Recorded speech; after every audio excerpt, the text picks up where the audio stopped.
Hello, my name is Tanvi Dikshit. Welcome back to my YouTube channel. I'm back with another book review, and in today's video, I'm going to be reviewing The Power of Now by Eckhart Tolle. The Power of Now is one of those iconic self-help books that everyone has read. You'll see this book on all bestseller lists. You'll see it on all must-read lists.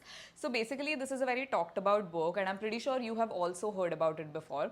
I had this book recommended to me by so many of my reader friends, I cannot even tell you. And a couple of my close friends actually told me that this book has changed their life. So it's very funny because I've actually picked up this book quite a few times before as well, but somehow I could never get through the first couple of chapters. It's like I would start reading it, I would get through a chapter, and then I would just let it go and would start reading something else. I don't know what it was, but somehow I was never able to get through it fully until now. I think I just had to be ready for it, or I just had to be in that state where I was able to understand and receive what the book is trying to say, which I think I am now. So yes, let's get into the review of The Power of Now by Eckhart Tolle. Before we start the review, I just want to read out a quote that really stayed with me. Time isn't precious at all because it is an illusion. What you perceive as precious is not time, but the one point that is out of time, the now. That is precious indeed. The more you're focused on time, past and future, the more you miss the now, the most precious thing there is. Speaking about the author, Eckhart Tolle is a spiritual teacher and a self-help author. And what I really liked about his writing style is that even though he's heavily into spirituality and he talks about all of these spiritual concepts, he even quotes Jesus and Buddha at multiple points in this book. But the thing is, he's not aligned to any particular religion or any particular spiritual belief. So he doesn't blindly follow like a singular spiritual belief, but he kind of picks out the best from different spiritual philosophies and kind of mashes them together in this book, which I really love because it's kind of like a beautiful pluralistic approach. The book is 191 pages long and it's divided into different chapters. The book is actually written in a question and answer format. Now, I don't know if you've read any of Osho's books, but the format is very similar to how Osho's books are written as well. He'll start with a question asked to him by one of the audience members or one of his readers, and then he'll get into like an elaborate explanation, an answer to that particular question. He actually recommends, like in the foreword, he tells you that he wants you to read the book at a slower pace. It's not a book that you can just sit and read in a single sitting. It's something that you read in bits and parts and you fully let it absorb. He actually even gives these pause signs after different chapters or after he explains different concepts where he actually wants you to stop, take a moment, think about what you just read and let it fully sink in for you to get the full impact of what you have just read, which I think is great because like there are two kinds of books, right? There are these like mystery novels, these love stories or whatever. There are these books that you just don't want to put down and you want to basically be awake the whole night and finish reading that book. But then there are books like these which you really have to let them go deep and sink in and take your time with it. Take your own sweet time with it. I would recommend read this over a month or two and let it fully sink in. Let every concept sink in. Think about what you've read previously in the book for you to fully be able to absorb what's coming next. Now, even though I categorize this as a self-help book, it's not fully self-help. Like I would categorize it as a spiritual self-help guide. So if you're looking for one of those typical self-help books which tell you how to enhance your performance or productivity or hustle and all of that, this is definitely not it for you then. This is more like a spiritual guide to going deep and improving your quality of life by getting in touch with your spiritual side. The book talks about the idea of being or existence and helps you understand this concept of being to create a more fulfilled life for yourself. Coming to the basic premise of this book, the main idea, the central idea of this book is present moment awareness. I'm sure you'll agree most of us spend most of our time living either in the past or the future. Right? You're either reminiscing about some happy moment that happened in the past. You're crying over something sad that happened in the past. You have regrets about a mistake that you made in the past. You're worrying about some stressful event that is supposed to happen in the future. You're ecstatic about this dream that you're seeing for your future life, for your 5-year goal or your 10-year goal, right? Essentially, most of our thoughts are constantly consumed by thoughts of past or thoughts of future. But the whole idea of this book is that when you lose this illusion of chronological time, when you stop looking at time as past, present, and future, but fully bring your focus, your attention to this moment in time, where you are right now, what you are doing right now, that is when this illusion of time completely drops away. And as a result of this, your emotional attachment to past or future also drops away. When you lose the illusion of chronological time, you also lose the illusion of emotional attachment to past and future, and it just simplifies life for you and it helps you live this particular moment, which is the now, fully. So, for example, you've suffered some really traumatic incident in the past, or you're worried about some upcoming thing in the future. It could be a career shift, or it could be a health issue, or whatever it is that you're worried about, right? The moment you pull your awareness into the present moment, you realize that in this particular moment, right now, you're okay. Yes, things have happened in the past, and yeah, things will happen in the future. But if you zero down all of your attention to this particular moment, you're okay. And this awareness that you're okay in the present moment, that nothing's going wrong in the present moment, it might not bring you happiness, but it brings you an inner stillness or calmness, which is very important, which is the toughest thing to achieve. This book explores in detail the concept of being, or what is the essence of existence. If you are someone who grew up reading about Hindu or Buddhist philosophies, you know that we consider being to be like your soul, which is a part of the whole. We are not really separate from each other. So basically, in colloquial language, when we talk about our being, we somehow equate it to our mind, right? We usually have this distinction of mind and body. But what this book tries to tell you is that your mind and your being are two completely separate entities. Your mind is shaped by the society that you're born in, the family that you grew up with, your friend circle, the people you move around with, your peer group, what you read, what you watch. All of these external factors or circumstances shape what your mind is and build this personality or this individuality that we know as the sense of self. But your being, on the other hand, is a completely separate entity that is untouched by any external circumstances. So the being is eternal and it is untouched by any of these external circumstances. Your being makes you one with the universe. It makes you one with the whole, because we're all parts of the whole, right? And the moment you realize that the being and mind are two separate entities, you suddenly realize this idea of ego or this idea of me-ness that we carry, right? For example, I've built this persona of myself, right? I'm Tanvi, I'm this person who loves to travel, I love to read, I have had this kind of education, these are my beliefs, these are my political beliefs, these are my social beliefs, right? So this is like this identity locus that I have created for myself, but that is again based on where I was raised and the friends that I have and the experiences that I've had. But are all of these things that I describe myself by, are they really my being or are they just my mind? So someone asked me this question, that who is Tanvi, right? And I started telling them that, I'm a traveler and I'm a reader and I love yoga and I'm this and that. And I was just describing all of these external aspects that make me me, but they don't really define the being that I am.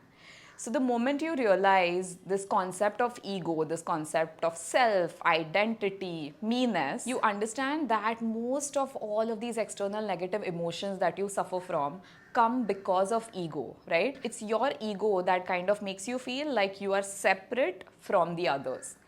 This idea of me and the other, mine and yours, comes from the self-image or ego.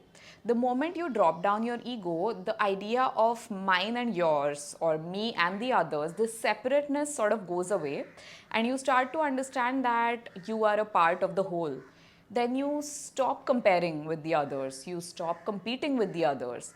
then when someone does something bad to you, it stops hurting you.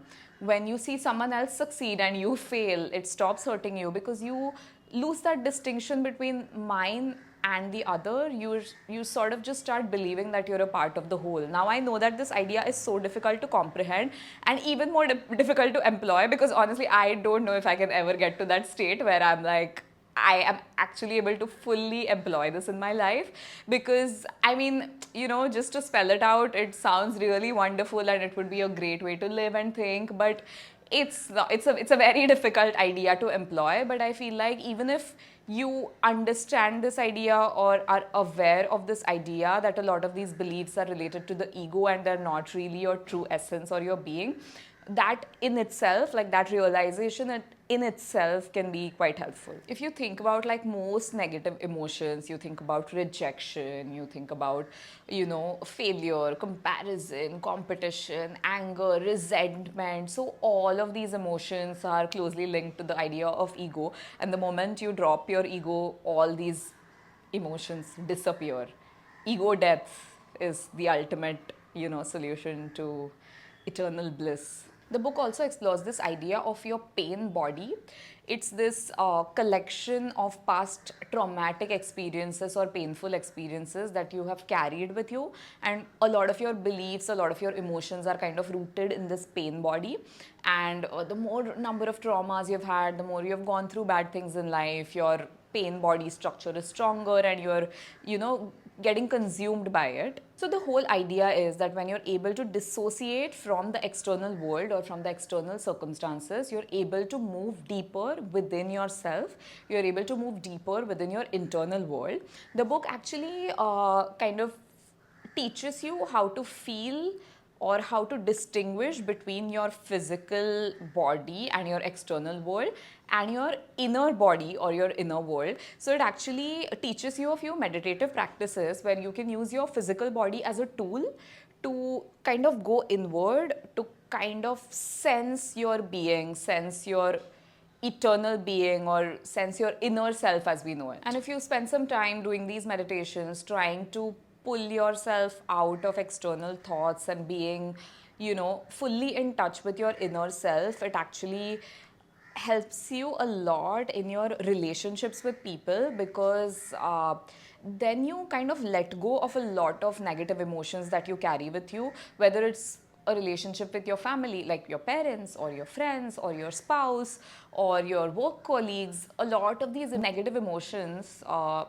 are the reason why you face a lot of relationship issues, and the moment you drop them, all of your relationships just become a lot more simpler. It also goes on to talk about the distinction between happiness and peace. Now, happiness is this sort of very fleeting, shallow idea that we all chase, because happiness as we know it, it all comes from external factors. You travel to someplace new, you earn a lot of money, you buy a beautiful handbag or jewelry, you eat a really nice dish, or you find the love of your life, whatever. So these are all external events that make you happy, right? Because that's how we categorize happiness.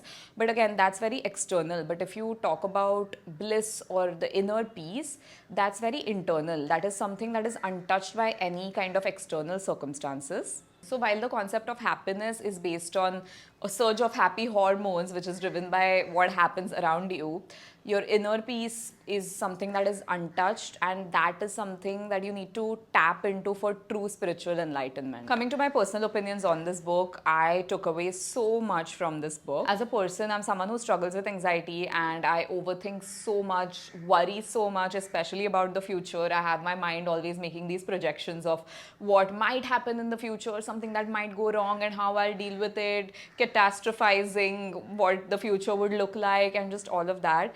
But if I'm able to even 50% apply and employ the ideas expressed in this book, that is bringing my awareness and keeping it restricted to the present moment and not worrying about the future, I feel like it can really help me transform my life and like calm down or heal my anxiety a lot, because a lot of anxiety stems from fear of the future. So if you're able to eliminate this fear of future by stopping yourself from thinking about the future at all, stopping yourself by being consumed by thoughts of the future, then essentially your anxiety just calms down. So if you're someone who is suffering from anxiety, you're feeling depressed, you have some past traumas that you're, not able to deal with fully, I feel like this book can be of great help. Now, this book really made me think deeply about a lot of things in my own life, the way in which we handle certain situations. For example, if there's a situation X in your life that you're unhappy about, right? So we're just unhappy about something, and that's it. We complain and we crib and we cry about it, and we keep talking about how unhappy the situation makes you. But that's the thing, like, talking about it or crying about it never really does anything to this situation. There's only two ways you can go about it. Way number one is you change the situation. You take drastic action, change the situation. If you're unable to change it, leave. And number two, if you know for sure you're not able to change the situation, fully accept it and surrender to that situation. Another very beautiful concept that has been put forth in the book is that so many of us are waiting to start living in the future. We are waiting for that one moment to arrive, and then we can fully start living. Okay, let me achieve this career goal and then I can finally be happy and start living my life. Okay, let me earn 1 million and then I will be happy and I can start living my life. Or, oh, let me find the love of my life, and once I have the perfect partner, I'll be the happy version of myself and then I can finally start living my ideal life. But that's the thing, right? That moment never comes, because if you've observed in all your life, when you actually arrive at that moment, when you achieve a certain goal, there's always a bigger goal. If I earn 1 million, I'm always going to want 10 million.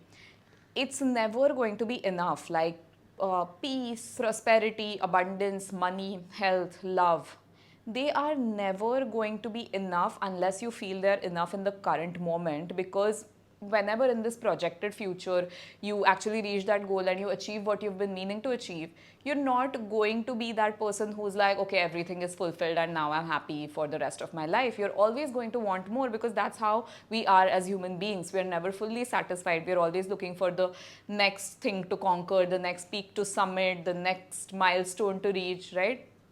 So the key is to start feeling all those emotions of prosperity, abundance, health, well-being, love in this current moment, because that's the only moment you can actually feel it. And last but not the least, one of the most wonderful ideas this book teaches you is that the first relationship you need to end is the relationship with yourself if you want to better your relationships with other people.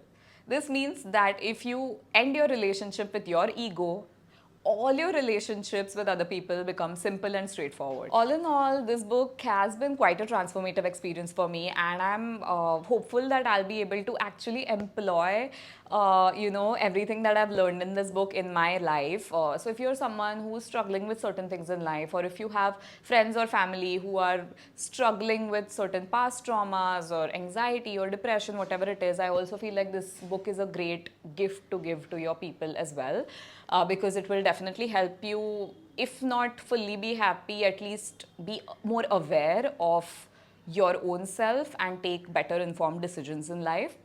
And coming to my rating, I don't really want to rate this book, because I feel like when a book has a very strong message to give, or if it's like a spiritual book, I don't really judge it based on how it's been written or how the language is. I just feel like I wanted to talk about this book to just convey to you guys what the message was, or the concept that it was trying to convey.